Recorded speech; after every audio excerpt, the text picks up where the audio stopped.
If your favorite films of all time include The Godfather, Fight Club, Citizen Kane, or any of these, then it should come as no surprise that your friends hate your movie recommendations. And who can blame them? You're out of touch. You probably haven't left your house since the last Discount Tuesday at your local AMC.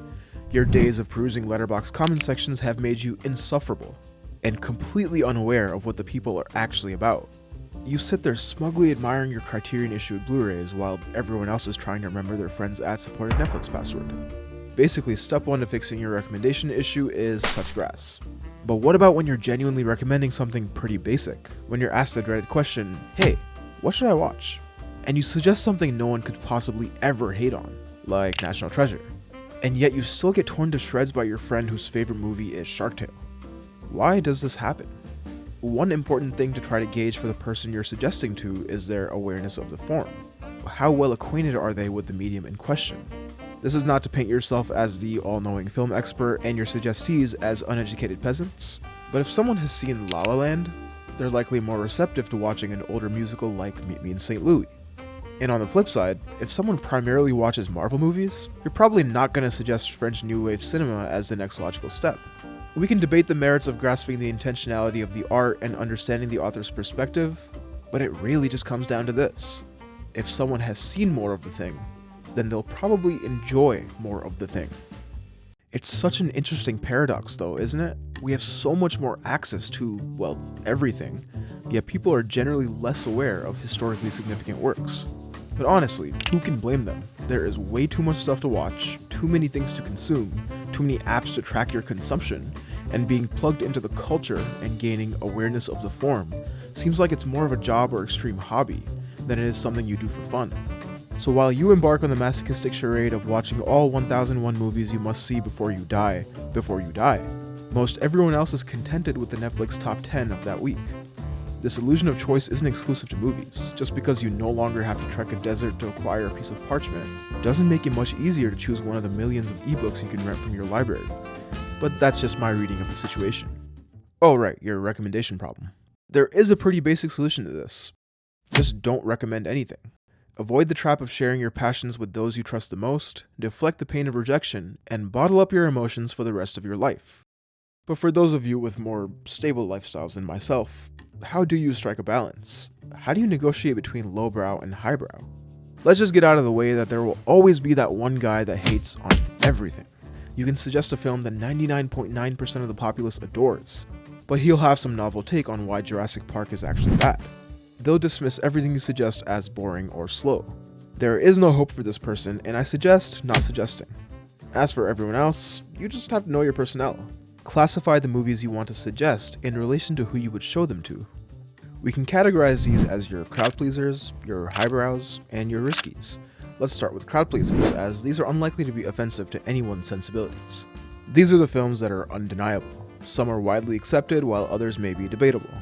The first ones that come to mind are films like The Godfather, Goodfellas, Jurassic Park, The Shawshank Redemption, Gladiator, The Dark Knight, just basically any dad movie ever. There are some movies that may not be as popular, but you can recognize as impossible not to enjoy, like Good Will Hunting, or Ford v Ferrari, or Air, or, right, basically any Matt Damon movie ever. Feel free to suggest these to anyone, maybe with some caveats depending on the demographic and the size of the group. Let's flip the script and talk about quote-unquote highbrow movies. Let's call these your award winners, your Sight and Sound Top 100, your Kubricks, PTAs, Wong Kar-wais, and every A24 ever. In our context, these films aren't actually highbrow or elitist by any definition. In fact, film snobs would consider these very basic choices, and you'd probably get roasted for suggesting these as novel recommendations. Let's say for specificity, The Shining, Chungking Express, Phantom Thread, and let's pick an A24 out of the pack, Good Time. But again, it's important to know who you're dealing with. These films need to simply have some semblance of artistic merit while also giving the audience just the tiniest bit to think about. Obviously, these picks far surpass that threshold, but just meeting that threshold is enough to make a smug filmgoer dismiss the movie as dumb. We all know the person in our lives who either understands a movie and loves it, or the movie sucks. There's no middle ground. It's inconceivable that perhaps a movie was inconceivable to their advanced mind. Some just can't accept that a movie or book or satirical article went over their head. In their mind, it's an issue with the art itself, not their literacy or familiarity with the subject.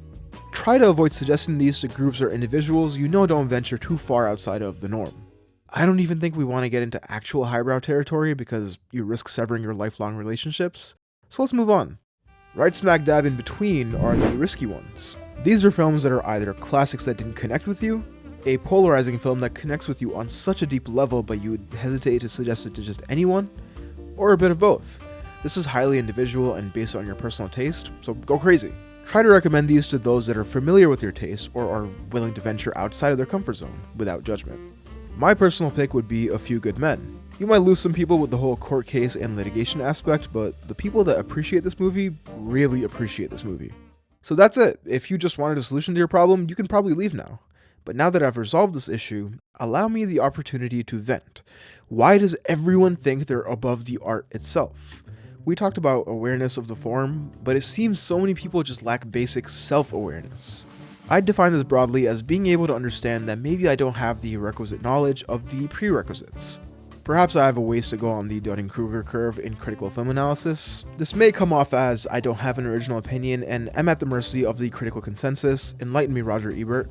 But maybe it's just understanding that years of critical thought and consensus among the masses can't simply be overridden by "that was boring." Maybe I just haven't seen enough things to appreciate this thing.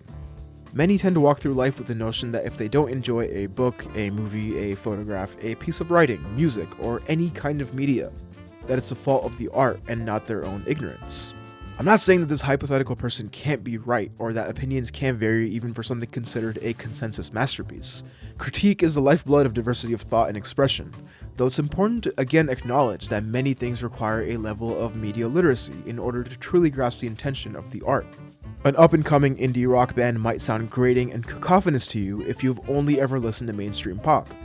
But that doesn't mean your feeling is any closer to an objective truth than the consensus. You're within your right to throw out a hot take about something. Just make sure that your dissent has the credibility and sound of a Pauline Kael rather than a Logan Paul. I'll give myself as an example. If I consume a piece of media, let's say watch a film that is considered a classic, and I don't get it, I can go one of two ways. I can maybe think that the intention and themes of the film flew over my head, or I can critique it with the most basic criticism. It was slow. Maybe I'm right, maybe I've just conjured the words that generations of critics failed to consider. Or maybe, if I don't have anything genuine to say, I still have some gaps to fill in my knowledge. In the end, it's really not that deep. Who cares if people don't like what you like? Just know that just because your recommendation didn't hit, it doesn't make you a bad person. There are likely plenty of other things that make you a bad person. But your friends not enjoying your pick for a guy's movie night is not one of them.